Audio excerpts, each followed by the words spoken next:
എറണാകുളം ബംഗളൂരു വന്ദേ ഭാരതിന്റെ കന്യായാത്ര ഉടൻ പ്രധാനമന്ത്രി നരേന്ദ്രമോദി ഓൺലൈൻ വഴി ഉദ്ഘാടനം നിർവഹിക്കും.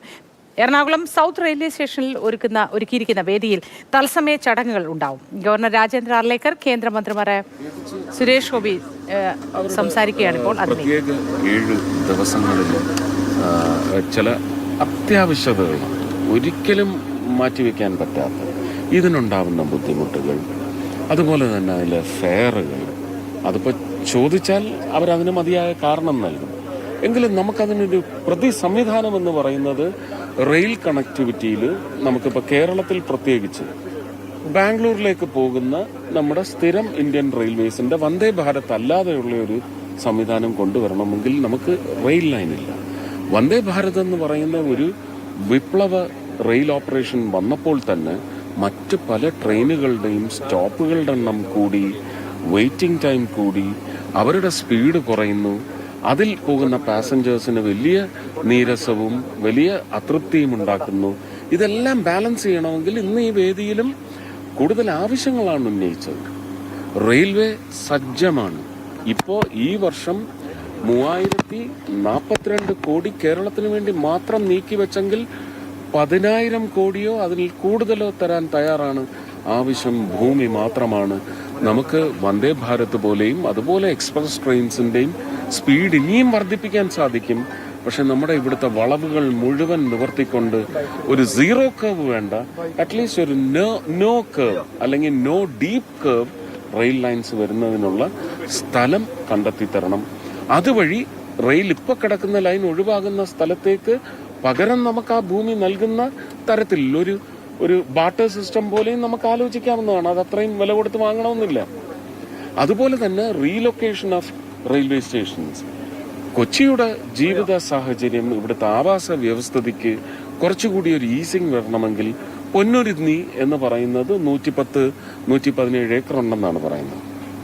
അപ്പൊ അവിടെ കൊച്ചിയുടെ അല്ല കേരളത്തിന്റെ തന്നെ ഏറ്റവും വലിയ റെയിൽവേ ഹബ്ബ് വരുമെങ്കിൽ ഞാൻ സ്വപ്നം കാണുന്നത് central railway station, MGR central station Chennai, അതിന് തുല്യമായ അവിടെ ഒറ്റ സ്റ്റേഷനേ ഉള്ളൂ. ബാക്കിയെല്ലാം പെരിഫറിയിലാണ്. പെരുമ്പോർ ആയാലും കാട്ട്പാടി ആയാലും എല്ലാം പെരിഫറിയിലാണ്. അപ്പോൾ ജനജീവിതം കൂടി, ജീവിതത്തിന്റെ സൗകര്യങ്ങളുടെ വർധനവിന് റെയിൽവേ എന്ന് പറയുന്നത് തടസ്സമായി നിൽക്കുന്ന ഒരു 5 പട്ടണങ്ങളെങ്കിലും കേരളത്തിലുണ്ട്. അപ്പൊ അതിന് ഒരു സംവിധാനം കാണണം. ഇതെല്ലാം ഇപ്പോ ശ്രീ അബ്ദുറഹ്മാനുമായിട്ട് സംസാരിച്ചതിന് പ്രകാരം RRTSന്റെ കാര്യം ഞാൻ 2 ദിവസമായിട്ട് തൃശ്ശൂർ പറയുന്നത് അവർ DPRലേക്ക് പോവുകയാണ്. ഈ 10 ദിവസത്തിനുള്ളിൽ പാർലമെന്റ് തുടങ്ങുന്നതിന് മുമ്പ് ആ ടീമുമായിട്ട് ഇരുന്ന് ഇതിന്റെ പ്രത്യേക സ്കെച്ച് വാങ്ങി റെയിൽവേയിലേക്ക്, ഞാൻ ടൂറിസത്തിന്റെയും പെട്രോളിയത്തിന്റെയും മന്ത്രിയാണെങ്കിലും റെയിൽവേക്ക് വേണ്ടി കഠിനാധ്വാനം ചെയ്യാൻ തന്നെയാണ് തീരുമാനിച്ചിരിക്കുന്നത്. അത് തൃശ്ശൂരേക്കുള്ള മെട്രോ അല്ല, ഞാൻ പറഞ്ഞിട്ടുള്ള കോയമ്പത്തൂർ വരെയുള്ള മെട്രോയുടെ എക്സ്റ്റൻഷനാണ്. അത് കൊച്ചി മെട്രോയുടെ ഫീസിബിലിറ്റി വർദ്ധിപ്പിക്കുന്നതിന് വേണ്ടിയാണ്. വരുമാനം ക്രമാതീതമായി ഒരുപക്ഷെ ഇന്ത്യയിലെ ഏറ്റവും വലിയ ലാഭകരമായ സർവീസ് ആക്കുന്നതിന് നമുക്ക് ഇങ്ങനെ നമ്മളൊരു കമേഴ്ഷ്യൽ കോറിഡോറിനെ കുറിച്ച് പറയുകയാണ്. What is A connectivity? Flight കൊണ്ട് മാത്രം നമുക്ക് കണക്ട് ചെയ്യാൻ പറ്റുമോ? എറണാകുളം ബംഗളൂരു വന്ദേ ഭാരത് എക്സ്പ്രസ് യാത്ര ആരംഭിക്കാൻ ഇരിക്കുന്നു.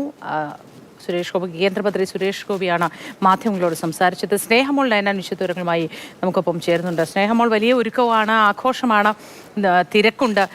തെരഞ്ഞെടുക്കപ്പെട്ട വിദ്യാർത്ഥികളെ കൂടി ഇന്ന് യാത്രയിൽ ഉൾപ്പെടുത്തുന്നു. അങ്ങനെ ഒരുപാട് വിശേഷങ്ങളുണ്ടല്ലോ, പങ്കുവയ്ക്കൂ.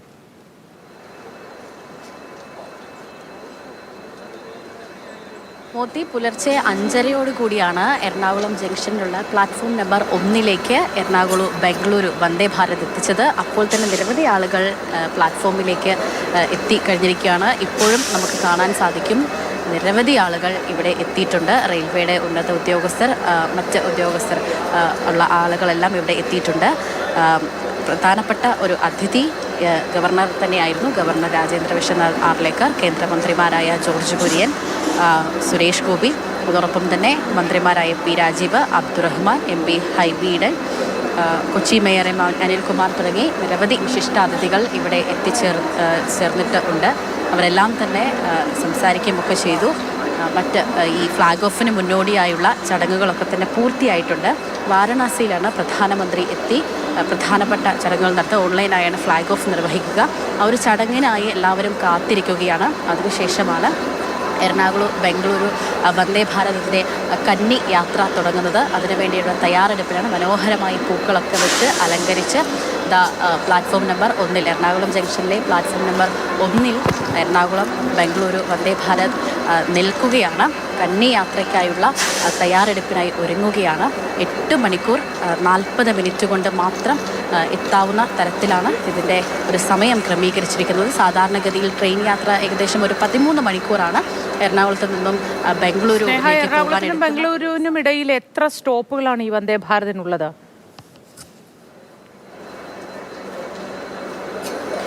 മോദി നിലവിൽ നിശ്ചയിച്ചതനുസരിച്ച് 11 സ്റ്റോപ്പുകളാണ് വന്ദേ ഭാരതിന് അനുവദിച്ചിട്ടുള്ളത്. സ്റ്റോപ്പുകൾ ഇങ്ങനെയാണ്.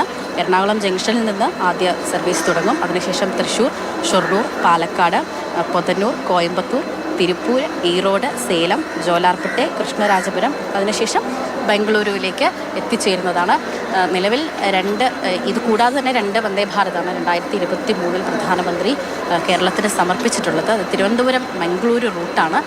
പാലക്കാട് വഴി കേരളത്തിൽ നിന്ന് പോകുന്ന ആദ്യ വന്ദേ ഭാരത് എന്ന വലിയ ഒരു സവിശേഷതയും കൂടി ഈ വന്ദേ ഭാരതിനുണ്ട്. ഏതായാലും മലയാളികളെ, പ്രത്യേകിച്ച് ബംഗളൂരു മലയാളികളെയൊക്കെ സംബന്ധിച്ച് ഏറെ നാളത്തെ ഒരു ആഗ്രഹമായിരുന്നു. 2023 നേരത്തെ സൂചിപ്പിച്ചതുപോലെ തന്നെ പ്രധാനമന്ത്രി ആദ്യ വന്ദേ ഭാരതിന് സംസ്ഥാനത്തിന് സമർപ്പിക്കുന്നതെങ്കിൽ അന്ന് മുതലുള്ള ഒരു ആവശ്യമായിരുന്നു. ശരി.